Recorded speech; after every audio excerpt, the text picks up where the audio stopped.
This is my AFL Supercoach team. And no, this video is not about horse racing. It's finally back. AFL content. The AFL season, well, it's already started, but round one is just around the corner and Supercoach starts when round one starts, which means Supercoach is just around the corner as well. So here I am making a video about my Supercoach team. If you're a Supercoach player and you wanted to join up the Salmonator League that I set up, then you can do it this way. So on the home screen, there will be a direct link where you can press create or join a new league. And it'll take you straight there, and then you just pop the code in where I'm popping the code in now. It's 705445, and you can join up the Salmonator League, and we'll see who takes the cake at the end of the year.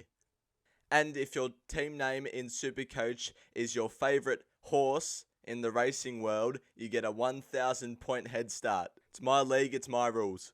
And if you're on this video wanting some tips on how to pick a Supercoach team, then don't get your hopes up because I'm not going to be any help to you. If anything, I'll be more of a hindrance. I'm sort of not a really big Supercoach player that's right in-depth analysis about too many things AFL-wise, but I just like to have a little go every year, and we'll see how we go. This is my Supercoach team. This is what I've got in terms of defense. So for defensive, or D1 as they usually call it, defender number one, most expensive defender, I've gone for Tom Stewart from Geelong. I was tossing up between him and James Sicily, but I've gone for Stewart. He's just reliable, and every year, when I don't have him, I want him, and when I have him, I'm happy. And you might be wondering where that Collingwood boy, Nick Daicos, is in my defence. Well, I don't have him purely because I don't want him.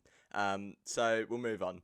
D2, Jayden Short. I'm actually really big on this guy this year, and it's not just because of the high numbers he's been producing in the practice games for Richmond. He's playing off the halfback, and he's reliable, as is Tom Stewart. And he's low percent owned as well. I think it's only about 3% Jayden Short. So I'm happy to have him. And in D3, I've got Hayden Young from Fremantle. I reckon this guy is going to be in everyone's teams at some stage throughout the year. Is finally playing midfield. And should get a lot of possessions through there. I think he kicked a couple of goals in his practice match. So that's also very good. He did tag, I'm pretty sure, so I'm not sure what to make of that, but he scored well nonetheless, so he's in. D4, Zach Williams, purely because he's underpriced. He's injury prone, but he's underpriced, so I'm picking him.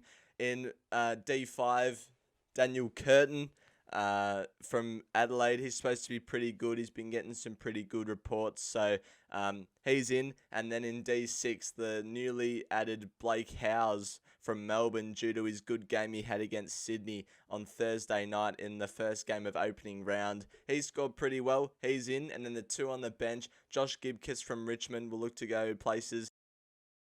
And then the Essendon boy, Zach Reid. I wasn't too big on him at the start of pre-season, but I watched him in the practice games and I was pleasantly surprised with how much improvement he's taken between seasons, so he's going in. Now we'll move on to the midfield. This is where a few people have some different picks, but we'll see who I've gone for. So I haven't got Marcus Bontempelli purely because of the price. $724,000 for Marcus Bontempelli is too much in my opinion for him, so I've gone around him. I've gone Zach Butters.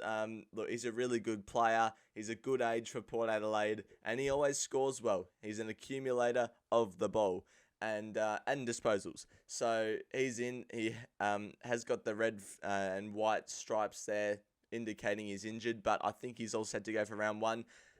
This one is, well, I'm not really sure how he's going to go, Luke Davies-Uniacke. He only scored about 36 in the practice game, I think, against St Kilda, but it's just a practice game. They're all there for a run around. I have seen Luke Davies-Uniacke play, and I know he deserves his price tag of $635,000. So he's in. He's getting less ownership because of his practice match. I'm looking past that. Practice match is the equivalent of a jump out or a trial. Just didn't do any work. Did a pull Patrick Payne and sat at the back of the field 4 lengths last and just cruised into it. Please, for the next bit, turn down your headphones or volume or whatever you're listening through.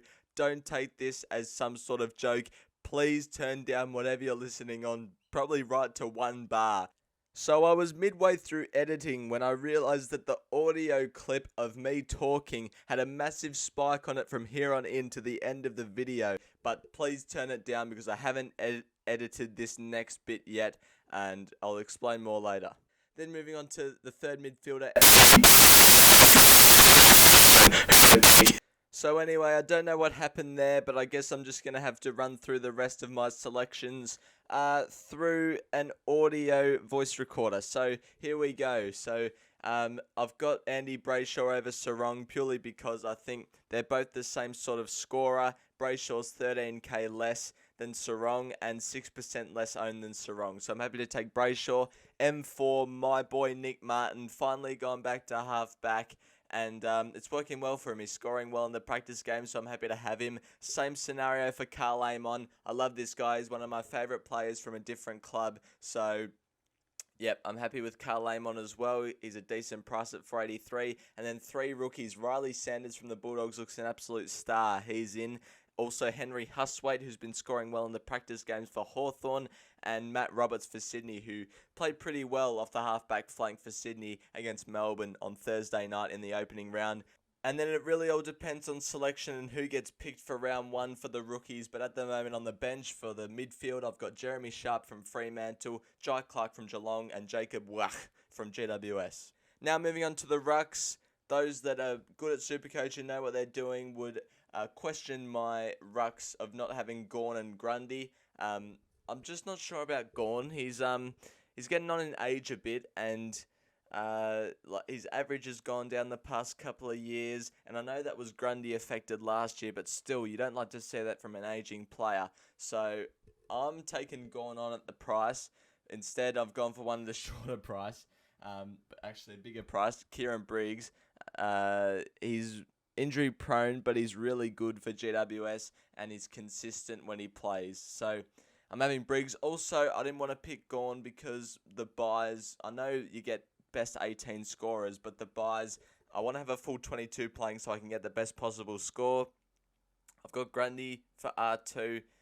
He deserves to go in. He was really good in the first game. And Sam Naismith. I think Nankervis is due to come back, which isn't good for him, but he's been playing pretty well. And you can pick Jordan Sweet there if you don't like Naismith. Then moving on to the forward line, I've got Luke Jackson as my F1, as I think most people will have now. Due to Sean Darcy being out, Luke Jackson should hold the number 1 ruck role at Fremantle, which is good for his sake. F2, Sam Flanders, he did really well on Saturday afternoon against Richmond. He goes in. F3, I've been on Dane Zorko since day dot. I'm not jumping off now. He's had 2 really good practice games.